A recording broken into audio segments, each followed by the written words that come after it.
Tuhan berkati firman pada malam hari ini. Biarlah itu berkuasa atas kami. Di dalam nama Yesus kami berdoa dan mengucap syukur. Amin. Baik, teman-teman, malam hari ini pembahasan kita adalah pembahasan yang mungkin saya yakin dan percaya pasti teman-teman sudah pernah mendengarkan ini. Ini sesuatu yang saya yakin pernah kita dengarkan, tetapi selalu saya ingat teman-teman bilang, walaupun kita mendengarkan hal-hal yang sudah pernah kita dengarkan, asal itu berasal dari kebenaran firman Tuhan, itu selalu ada yang baru setiap kalinya ya. Baik, saya akan mulai dengan satu pertanyaan, karena saya hanya bisa melihat Sis Tita di layar saya, jadi dia yang kena duluan ya. Sis Dita, bayangkan sekarang Yesus itu ada di depanmu gitu atau di sampingmu. Lalu dia sedang duduk di sampingmu begitu ya. Lalu dia tanya gitu ya. Tanya kepada Sis Dita. Dita, apa yang kau kehendaki supaya aku perbuat kepadamu? Kira-kira Sis Dita jawabannya apa? Jangan mikir lama, sekarang. Kalau sekarang sih aku benar-benar berdoa untuk protection sih. Ya, moreover buat keluarga, buat teman-teman, buat kita semua. Alright, terima kasih Sis Dita.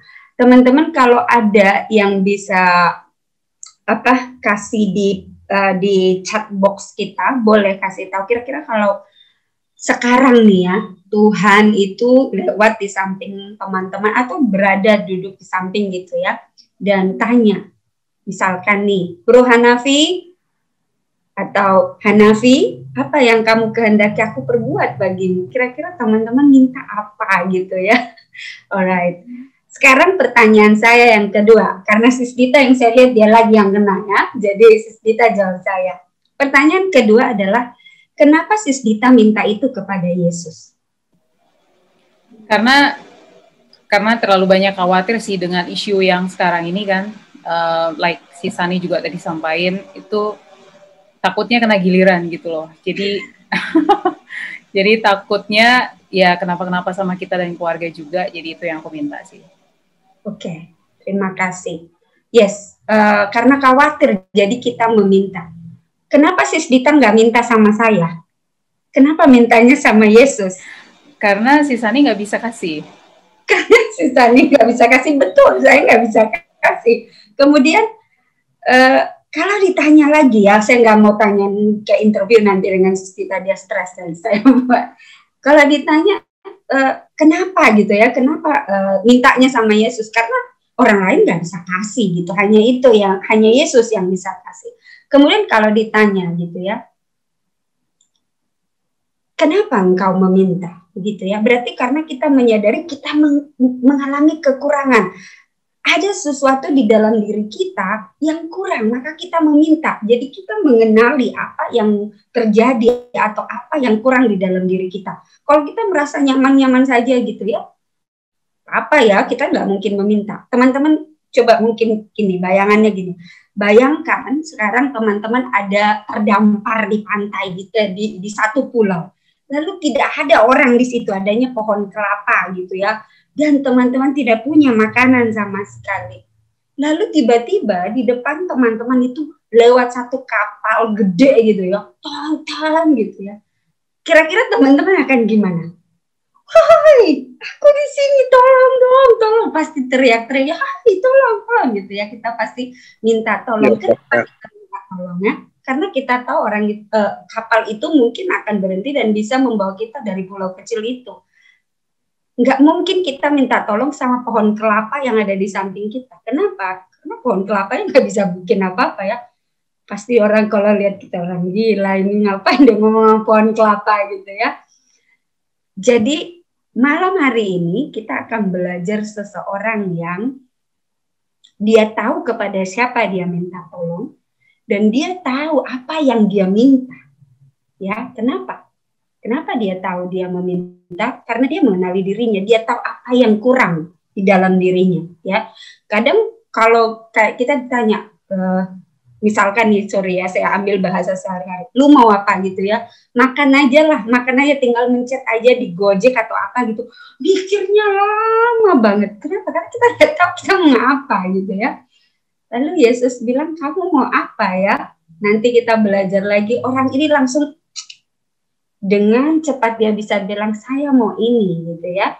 Baik, teman-teman, kita akan mulai pembelajaran malam hari ini. Malam hari ini pembelajarannya menurut saya sangat bisa kita aplikasikan dalam kehidupan kita sehari-hari, dan ini adalah satu pembelajaran yang saya renungkan kita alami ya, pribadi lepas pribadi. Baik, kita mulai ya teman-teman. Baik, judul pembahasan kita malam hari ini adalah Yesus bertemu dengan seorang buta yang bernama Bartimeus ya. Bartimeus ini, cerita tentang Bartimeus ini ditulis oleh 3 Injil. Injil yang pertama yang menuliskannya adalah teman-teman, Matius. Kita bisa buka cerita ini di Matius 20. Teman-teman bisa buka Matius 20, ini cerita ini diceritakan. Lalu di Markus 10, ini juga diceritakan juga tentang cerita ini. Jadi Matius, Markus, ketiga Injil ini menceritakan, dan Lukas juga menceritakan kejadian ini, gitu ya. Tetapi dari 3 kitab Injil ini, Matius, Markus, Lukas, yang menuliskan nama Bartimeus itu kita hanya boleh lihat ada di Markus. Matius dan Lukas itu tidak menyebutkan nama. Mereka hanya bilang seorang atau 2 orang gitu ya. Hanya Markus yang menyebutkan namanya dan anak siapa, begitu ya. Jadi ada sedikit perbedaan. Kenapa seperti itu? Kita akan belajar lebih lanjut ya. Tapi yang pasti ketika kitab Injil ini menceritakan kisah tentang Yesus menyembuhkan seorang buta yang bernama Bartimeus ya. Kenapa diceritakan di 3 kitab Injil yang berbeda? Berarti kejadian ini cukup artinya kejadian ini sangat penting. Kenapa kitab Injil, 3 kitab Injil menceritakan ini dengan seksama ya, kalau kita lihat nanti ceritanya. Baik, teman-teman buka Alkitabnya karena kita Bible study, jadi saya tidak mau teman-teman hanya baca dari slide saya, siapa tahu saya salah.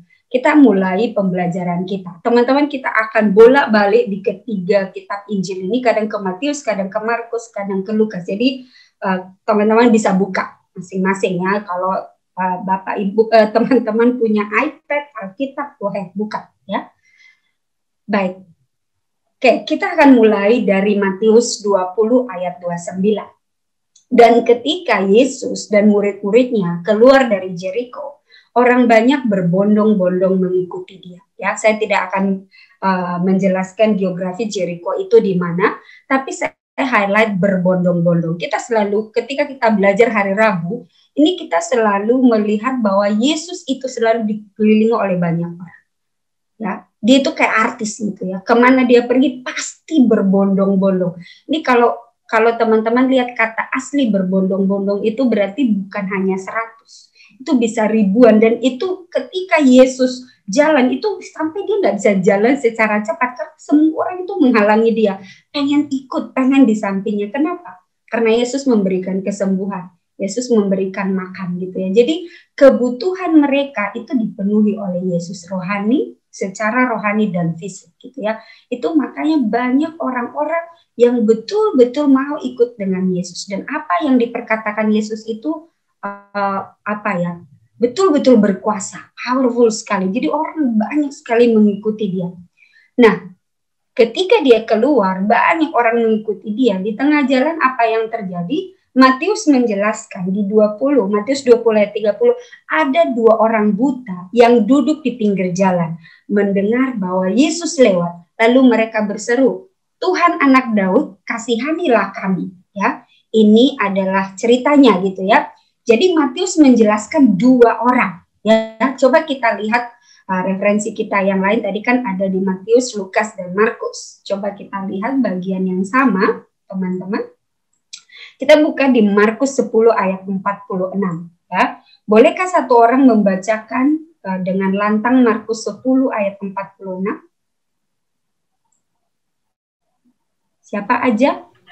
Markus 10 ayat 46. Terima kasih. Lalu tibalah Yesus dan murid-muridnya di Jeriko, dan ketika Yesus keluar dari Jeriko bersama-sama dengan murid-muridnya dan orang banyak yang berbondong-bondong, ada seorang pengemis yang buta bernama Bartimeus. Anak Timeus duduk di pinggir jalan. Thank you, Sis Amel. Markus itu menjelaskan seorang, bukan dua orang. Jadi seorang pengemis. Tapi Markus ini lebih deskriptif. Dia lebih menjelaskan dengan rinci.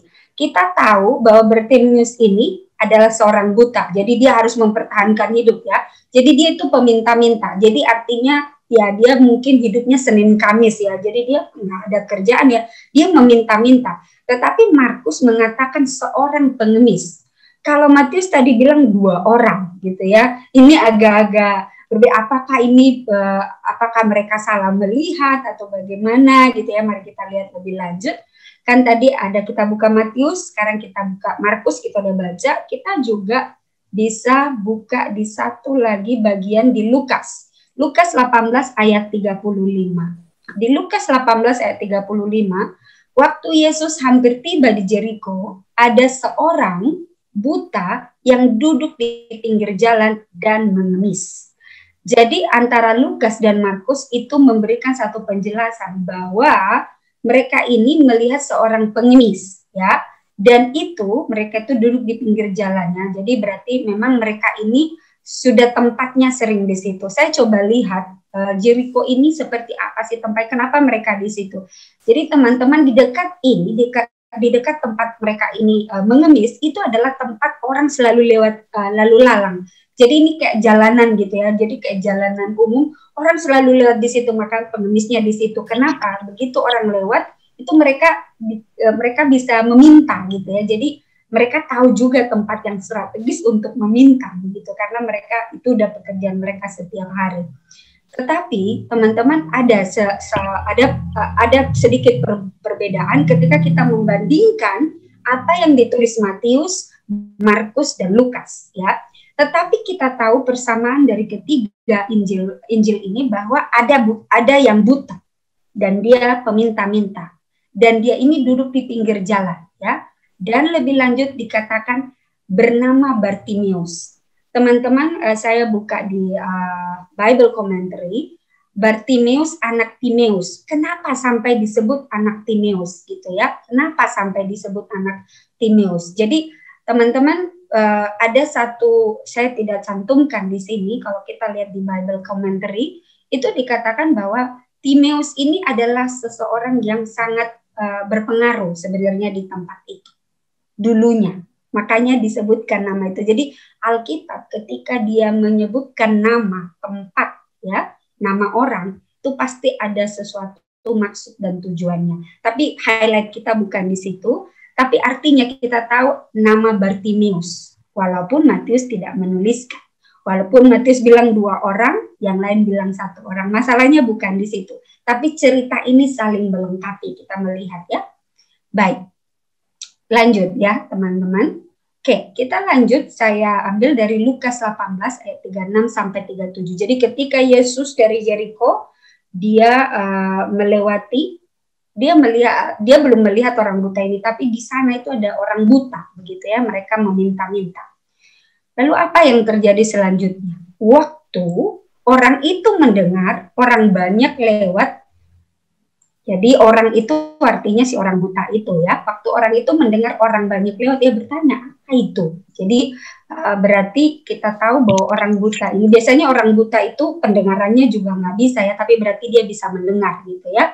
Dia bertanya, berarti bertanya kepada orang yang lihat, apa yang terjadi, kenapa begitu ribut gitu ya. Berarti teman-teman bayangkan ini pinggir jalan gitu ya, jalan yang sering dilewati orang gitu ya. Lalu pasti sering ribut di situ. Berarti dia sebenarnya bukan hal baru orang ribut di situ. Berarti kita bisa membayangkan keributan yang terjadi pada saat itu cukup heboh gitu ya. Karena sampai si orang buta itu notice ya, dia menyadari bahwa wah apa sih gitu ya. Jadi dia merasa ini pasti ada sesuatu yang heboh. Teman-teman pernah nggak? Saya pernah di Jakarta atau di mana saya lupa, di Jakarta. Oh enggak, sorry, di Makassar, di tempatnya Pak Yusuf Kalla gitu. Tiba-tiba itu ada sirene polisi kenceng banget, lalu sniper di mana-mana, ada apa gitu ya. Kita tahu pasti ada orang penting lewat gitu ya, dan kita tahu itu snipernya ternyata Pak Yusuf Kalla ada di situ gitu. Jadi pasti ada sesuatu yang sangat membuat berbeda. Kenapa si orang buta ini sampai sadar gitu ya, ada something ya. Lalu di ayat 37 teman-teman kita lihat kata orang kepadanya. Jadi orang-orang yang di situ ngomong sama si orang buta ini.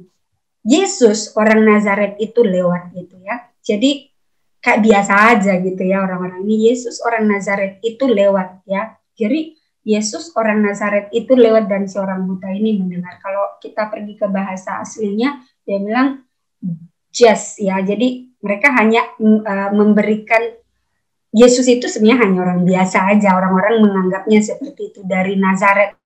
Kenapa disebut Nazaret ya? Kita tahu bahwa kalau kita lihat di bagian firman Tuhan, katakan ada nggak sih yang bagus datang dari Nazaret gitu ya? Jadi sebenarnya orang-orang di situ tuh underestimate kepada Yesus, walaupun Yesus sebenarnya orang yang sangat digandrungi orang banyak gitu ya. Jadi mereka nggak melihat bahwa Yesus itu sesuatu yang wow gitu, enggak ya. Tapi memang pada saat itu si orang buta ini mendengar dengan seksama gitu ya, apa yang sedang terjadi. Lanjut ya teman-teman, kita lihat di Markus 10 47 sampai 48. Ini hal yang sama ya, tapi kita lihat di tiga Injil ini. Ketika didengarnya bahwa itu adalah Yesus orang Nazaret, jadi ini si orang buta, mulailah ia berseru. Ya, jadi kebayang teman-teman tadi banyak bilang berbondong-bondong ya. Pasti kalau berbondong-bondong itu banyak orang dan banyak suara. Lalu dia berseru, Yesus anak Daud, kasihanilah aku. Teman-teman kebayang ya, kalau teman-teman pergi ke stasiun kereta api gitu, pas turun banyak orang berbondong-bondong, orang mau teriak-teriak karena kita udah nggak denger gitu ya. Berarti saya yakin dan percaya dia ini teriaknya kenceng banget sampai kedengeran, ya nggak? Pasti dia, karena banyak orang ya, jadi dia pasti apa Yesus anak Daud kasihanilah aku. Dia pasti mungkin bukan dimulai dari nada do lagi ya, udah langsung naik kayaknya nadanya. Jadi dia pasti langsung Yesus anak Daud kasihanilah aku. Jadi dia pasti mulai berteriak-teriak. Lalu kita lihat di ayat 48, banyak orang menegurnya si orang buta ini supaya ia diam. Namun semakin ia berseru, semakin keras ia berseru, anak Daud kasihanilah aku. Teman-teman, ada nggak yang teman-teman lihat berbeda di ayat ini? Tadi ditanya siapa, ada apa? Dia tanyakan sama orang banyak Yesus dari Nazaret itu. Tapi kenapa orang buta ini tahu dia anak Daud? Ya, teman-teman, kalau kita tahu anak Daud ini tidak diberikan nama ini, tidak diberikan sembarangan kepada orang. Ketika seseorang menyebut anak Daud, berarti dia memberikan satu gelar. Anak Daud itu kita tahu ya, bahwa ketika orang-orang di sana bilang anak Daud, itu berarti mereka mengarah kepada Mesias. Jadi si Bartimius ini tahu siapa itu Yesus, karena dia menyebutkan nama ini, anak Daud, kasihanilah aku. Jadi dia tahu persis siapa itu Yesus. Pertanyaannya dari mana dia tahu? Ya, dia orang buta yang setiap hari di situ. Dari mana dia tahu? Dia nggak ada yang bawa dia kemana-mana gitu ya. Pasti mungkin ada yang bawa, tapi terbatas karena dia buta. Jadi pasti di dalam kebutaannya dia rajin mendengarkan apa yang orang-orang bicarakan di sekitarnya. Sampai akhirnya dia mengenal siapa ini Yesus anak Daud. Ya. Dan dia, kalau kita belajar lebih lanjut bagian ini, sebelum dia menyebutkan anak Daud, berarti dia punya pengetahuan yang solid siapa itu anak Daud. Karena ketika kita bilang gelar seseorang, itu pasti kita tahu. Ketika kita mengadreskan atau kita menyebutkan gelar kepada seseorang, itu pasti kita tahu siapa orang itu. Mungkin kita tahu gelarnya, tapi kita nggak tahu siapa orangnya. Misalkan ya, kita tahu direkturnya BNI misalkan. Tapi kita nggak tahu siapa itu direkturnya BNI, tapi kita tahu jabatan itu. Tetapi ketika kita berikan nama gelar itu kepada seseorang, berarti kita kenal pribadinya dan kenal jabatan yang dipangkunya. Jadi itu yang diberikan orang ini. Teman-teman, ini satu hal yang sangat baik ya. Jadi walaupun dia buta, bukan berarti dia tidak tahu. Ya, ini hal yang, aduh, ya saya ini nggak buta, tapi kadang-kadang saya pura-pura buta. Karena kayak gitu, pura-pura nggak lihat ya. Karena kita menutup diri kita ya. Baik, kita lanjutkan ya teman-teman. Markus 10:47 sampai 48. Boleh saya minta satu orang membaca yang 47? Siapa saja? Silakan. Markus 10 ayat 47, sis. Yes, correct. Markus 10 ayat 47. Ketika didengarnya bahwa itu adalah Yesus orang Nazaret, mulailah ia berseru, Yesus anak Daud, kasihanilah aku. Thank you, Bro Hanafi. Orang bilang, shh, kamu ribut banget sih. Tapi dia itu nggak diem ya. Dia ngomong lagi gitu ya. Ah, Yesus anak Daud, kasihanilah aku. Dan di ayat 48, orang lain menegur dia lagi.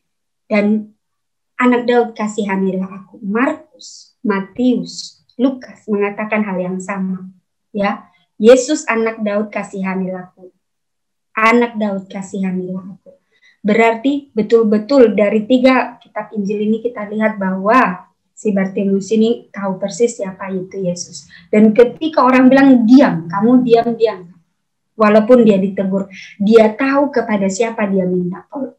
Dan dia tahu orang yang tepat untuk dia minta tolong. Karena dia tahu dia punya kebutuhan. Ya, jadi kita lihat betul-betul orang ini mengenali siapa dirinya, kepada siapa dia minta tolong, dan dia tahu apa yang dia butuhkan. Ya, lanjut ya teman-teman. Kita lihat di Lukas 18 ayat 39. Maka mereka yang berjalan di depan menegur dia supaya ia diam. Jadi Lukas pun mengatakan hal yang sama. Namun semakin keras ia berseru, orang buta itu berseru, anak Daud, kasihanilah aku. Jadi betul-betul orang ini, Bartimeus ini, dia sangat mau Yesus itu memperhatikan keberadaannya dan tahu ya dia ada di situ gitu ya. Di Markus 10:49 kita lanjutkan sedikit cerita ini. Lalu Yesus berhenti ya, berarti dia cukup keras berteriak ya dan berkata, panggillah dia gitu ya, karena orang itu udah, kamu ribut banget sih gitu ya, dan tapi Yesus itu tahu ya. Yesus bilang, panggillah dia. Mereka memanggil orang buta itu dan berkata kepadanya, kuatkanlah hatimu, berdirilah, ia memanggil engkau. Jadi kita lihat ya ayat ini, kuatkanlah hatimu. Kenapa harus kuatkan hatimu ya? Berdirilah, ia memanggil engkau. Apakah hatinya tidak kuat? Apakah dia bimbang? Pastinya tidak. Kenapa? Kenapa orang ini berkata seperti ini ya? Kita lanjutkan. Lalu ia menanggalkan jubahnya, ia segera berdiri dan pergi mendapatkan Yesus. Teman-teman, pertanyaan saya, ketika dikatakan seperti ini kepada orang buta ini, kira-kira dia sudah melihat atau tidak, teman-teman? Sudah melihat atau tidak? Ketika salah satu murid Yesus berkata seperti ini, apakah dia sudah melihat? Jawabannya tidak. Tetapi di ayat 50, lalu ia menanggalkan jubahnya. Kenapa dia menanggalkan jubahnya? Orang kalau udah mau manggil kita, kamu dipanggil gitu, cepetan gitu. Apalagi kita sudah jadi pusat perhatian, itu udah nggak mikirin lagi ya menanggalkan jubah gitu ya. Ia segera berdiri dan pergi mendapatkan Yesus. Kita tahu bahwa setiap kebenaran firman Tuhan itu ada makna rohani. Kita tahu itu ya, dan kita harus melihat lagi kepada Alkitab ya. Apa arti menanggalkan jubah ya? Kita lihat ya teman-teman, apa itu menanggalkan jubah? Teman-teman boleh bantu saya buka di Yesaya 64 ayat 6. Siapa saja boleh baca. Ada yang bisa bacakan? Siapa saja? Yesaya 64 ayat 6. Boleh baca dengan kencang?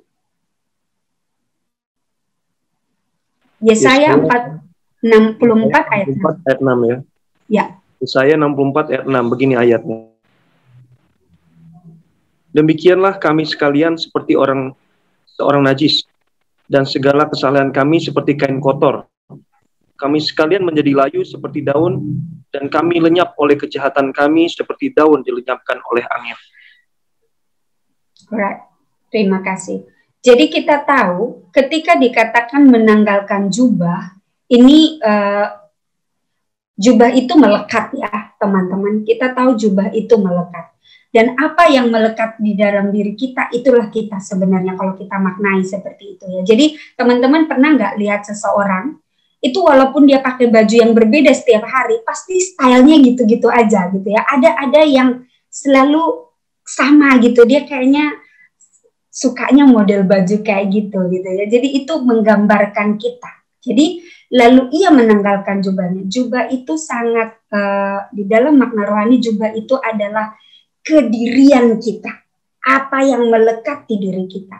Ketika si orang buta ini dipanggil ya, kuatkan hatimu, berdirilah, ia memanggil engkau, dia meninggalkan jubahnya. Dia meninggalkan kediriannya, lalu dia pergi menuju Yesus. Lalu apa yang selanjutnya terjadi? Oke, teman-teman ingat nggak teman-teman kisah Adam dan Hawa jatuh ke dalam dosa? Ketika mereka jatuh ke dalam dosa, apa yang mereka pertama lakukan? Mereka mengambil daun-daun dan membuat pakaian dari daun-daun itu. Ingat nggak teman-teman itu bagian itu? Ya, itu betul. Mereka menutupi kemaluannya mereka. Jadi mereka itu melihat bahwa ada yang harus saya ada yang saya harus ambil dari untuk menutupi, ya, menutupi. Jadi pakaian, jubah itu sangat erat hubungannya dengan kedirian kita. Oke, baik kita lanjut ya, sedikit lagi teman-teman. Alright, baik, saya nanti akan balik ke bagian ini. Teman-teman, saya akan lanjutkan dulu di Markus 10 ayat 51 dan 52. Lalu ini lanjutan ceritanya ya. Tanya Yesus kepada si orang buta ini, apa yang kau kehendaki supaya aku perbuat bagimu? Ini Tuhan Yesus, dia tahu apa yang dalam hati kita ya. Bahkan rambut kita juga dia tahu. Terus ngapain dia nanya kayak gini ya? Teman-teman mikirnya, ngapain dia tanya kayak gitu? Dia sebenarnya bukan hanya bertanya kepada orang buta itu, tapi dia bertanya kepada orang-orang juga, orang-orang yang berbondong-bondong bersama dengan mereka. Kenapa teman-teman? Kadang ketika Yesus tanya kepada kita, Sani, apa yang kamu kehendaki aku perbuat kepadamu? Kita belum tentu tahu. Kenapa kita nggak tahu? Karena kita tidak mengenali siapa kita. Kalau kita kenal siapa kita, apa kebutuhan kita yang paling mendesak, kita bisa kasih tahu sama Yesus. Tapi once Yesus tanya kepada kita, Sani kamu mau apa? Apa ya Tuhan? Apa ya? Itu sebenarnya kita sedang tidak tulus ya. Kita tidak tahu siapa kita. Jadi makanya kalau di dalam psikologi itu biasanya kalau ditanya sesuatu itu nggak bisa dari berapa menit, nggak bisa lebih dari 1 menit. Cepat-cepat. Kenapa? Karena itu sebenarnya yang ada di dalam pemikiran kita ya. Jadi ketika Yesus bertanya ini, dia bukan hanya bertanya sama si yang buta ini. Dia bertanya kepada orang-orang yang ada di sekitar situ juga. Karena banyak orang-orang di situ, sebenarnya mereka itu mengikuti Yesus itu, tapi mereka sebenarnya nggak tahu apa yang mereka butuhkan. Ya, jawab orang buta itu, Rabuni atau guru, supaya aku dapat melihat. Ya, jadi dia tahu persis apa yang dia butuhkan. Kenapa dia tahu apa yang dia butuhkan? Sekali lagi saya ingatkan teman-teman, karena dia tahu apa yang dia butuhkan. Apa yang dia butuhkan itu dia tahu. Karena dia mengenali dirinya sendiri. Dan dia tahu ketika dia minta kepada Yesus, pasti Yesus bisa mengabulkan. Ya. Ayat 52, kata Yesus kepadanya, pergilah, imanmu telah menyelamatkan engkau. Pada saat itu juga melihatlah ia. Lalu ia mengikuti Yesus dalam perjalanan. Jadi ketika tadi, kita balik sedikit ya teman-teman. Kita balik sedikit ke bagian ini, ke ayat 49. Itu sebenarnya tadi ketika kuatkan hatimu, berdirilah dan ia memanggil engkau. Ini sebenarnya dia belum melihat. Tapi ketika orang ini katakan seperti ini, dia berdiri. Ya, menegarkan hatinya. Teman-teman, di dalam kelemahan kita, itu tidak gampang kita berubah. Ada banyak dosa yang kita lakukan tapi kita tidak mau mengakui. Kenapa? Karena kita tidak menguatkan hati kita. Kita diamin aja gitu ya. Dan kita tahu bahwa kita punya dosa kesayangan gitu ya. Kita tidak mau ngaku gitu ya. Jadi ketika dia menanggalkan itu, dia menanggalkan kediriannya dan pergi kepada Yesus.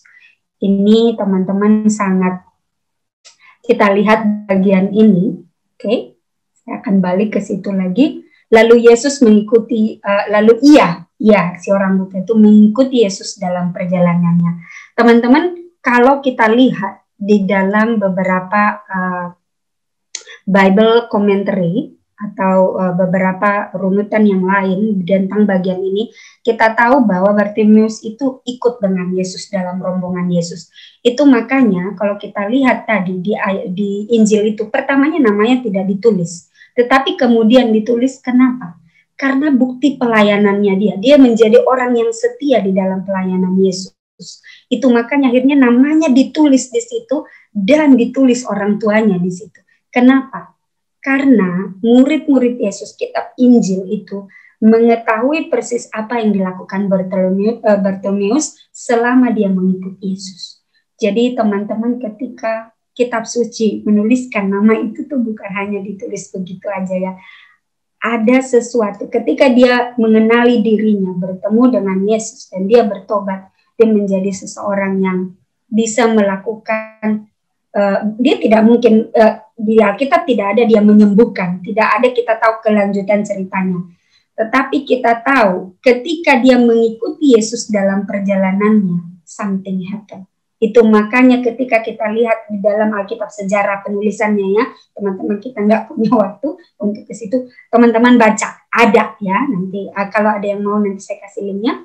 Kita tahu bahwa ketika Markus menuliskan nama itu, Markus melihat, recognize ya, bahwa Bartimeus betul-betul di dalam imannya berpegang kepada Yesus Kristus dan dia memberkati banyak orang di dalam pelayanan itu ya. Kita tahu dia buta, kita tahu dia meminta-minta. Banyak orang bilang, kamu diam aja, kamu nggak tahu apa-apa gitu ya, kamu diam aja, kamu orang buta, ngapain kamu manggil-manggil Yesus? Tapi dia bilang, Yesus anak Daud, kasihanilah aku. Dia berteriak-teriak ya untuk Yesus mau melihat dia. Ya, kalau orang Jawa bilang supaya direken katanya, supaya di notice gitu ya, dikasih tahu. Teman-teman tahu kisah ini, kisah seorang janda yang pergi kepada hakim yang lalim. Dia bilang, ayolah bantu saya untuk menyelesaikan perkara saya. Hakim ini bukan hakim baik ya.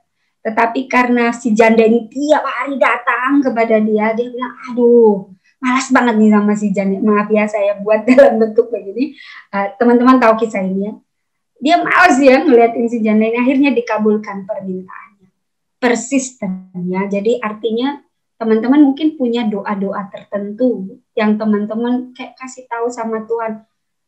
Saya ingat mama saya ya. Dia berdoa 15 tahun. 20 tahun sampai sekarang pun untuk kesembuhan tidak dikasih sama Tuhan. Bahkan mungkin sulit gitu ya. Tapi saya yakin dan percaya di dalam kesembuhan yang ada itu kita belajar punya iman. Ya, sometimes Tuhan tidak menjawab doa kita instannya. Seperti juga kita tahu ini si Elisa ya. Dia sampai 7 kali berdoa untuk datang hujan gitu ya. Apakah di doa pertama langsung dijawab? No, 7 kali gitu. Apakah itu penting bagi kesaksian untuk Tuhan? Bagi Elisa penting. Tapi kenapa kenapa Allah kita ya tidak langsung menjawab di doa pertama? Kenapa? Allah kita itu tahu kebutuhan kita. Dia tahu waktu yang tepat ya. Tetapi yang menjadi bagian kita adalah kita tidak berhenti untuk meminta, ya. Tapi kita juga tahu apa yang kita minta, ya. Apa yang kita minta itu kita harus tahu, ya, bukan untuk diri kita sendiri, ya. Tetapi sesuatu yang memang menjadi kebutuhan kita paling utama. Kita tahu kebutuhan kita kalau kita mengenali siapa kita. Apakah kita mungkin mengenali kita secara pribadi? Tidak. Kita tidak mungkin mengenali diri kita sendiri kalau Tuhan tidak membuat kita mengenali diri kita sendiri, ya. Jadi teman-teman, pengenalan akan Tuhan itu membutuhkan ketekunan untuk berdoa dan membaca firman Tuhan. Saya akan tutup bagian firman Tuhan pada malam hari ini. Teman-teman, kita itu buta, ya. Kita seperti orang buta ini, kita buta secara rohani. Tapi pertanyaannya adalah, apakah teman-teman tahu teman-teman buta? Mungkin iya, mungkin juga tidak. Buta secara rohani, bukan literally buta ya, teman-teman. Mungkin kita buta ya, karena pilihan-pilihan kita jatuh dalam berbagai dosa dan kita hidup dalam kegelapan. Ya, kita memilih jalan itu gitu ya. Tapi pertanyaannya kepada kita semua, dan kita mungkin merasa hopeless ya, kita merasa nggak ada harapan dan kita malu gitu ya, kita pride-nya kita apa ya, harga diri kita tuh kayak tinggi banget gitu, kita nggak mau confess dosa kita kepada Tuhan, kita nggak mau mengakui dosa kita kepada Tuhan, dan kita merasa nggak apa-apa Tuhan, nggak apa-apa gitu ya. Tetapi Tuhan bilang ya, kalau kamu buta, saya akan memberikan, saya akan buat kamu melihat, tapi kamu harus tahu kamu butuh nggak gitu ya. Karena Tuhan itu memberikan kita kebebasan untuk memilih ya. Tapi apakah Tuhan melepaskan kita? Tentu tidak. Ya, seperti orang buta ini kita harus berteriak, ya Tuhan aku butuh ini, tolong kasih ya. Tapi ya pasti bukan untuk kedirian kita saja ya. Jadi sebelum kita meminta, kita harus tahu kita kebutuhannya apa. Bukan kemauan ya teman-teman. Needs and want itu beda. Karena saya guru ekonomi jadi itu berbeda ya. Jadi kebutuhan versus kemauan itu berbeda ya. Kebutuhan itu berbeda. Jadi kebutuhan kita di dalam Tuhan. Ya. Baik. Saya akan tutup teman-teman. Saya akan balik lagi ke slide saya yang pertama. Jadi pada malam hari ini teman-teman, kalau Tuhan bertanya kepada kita, Sis Dita, apa yang kau kehendaki supaya aku perbuat bagimu? Jawab sendiri dalam hati, nggak perlu dijawab. Jadi berarti Tuhan ada sekarang, berada dekat kita ya teman-teman, ada. Dan dia mendengar setiap apa yang kita minta. Tapi pertanyaannya, kita siap nggak menerima apa yang Tuhan anugerahkan bagi kita? Ya, jadi teman-teman, seperti Bartimeus, Tuhan menyembuhkan dia dari kebutaannya, dan Tuhan mencelikkan matanya, itu karena iman, ya, imannya.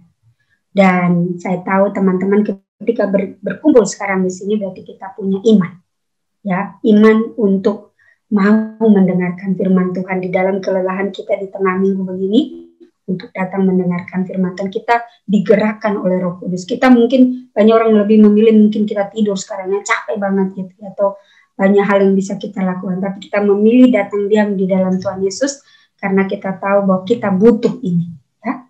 Baik teman-teman, semoga firman Tuhan bisa kita mengerti ya. Kita berdoa supaya Tuhan tetap berkuasa atas kita.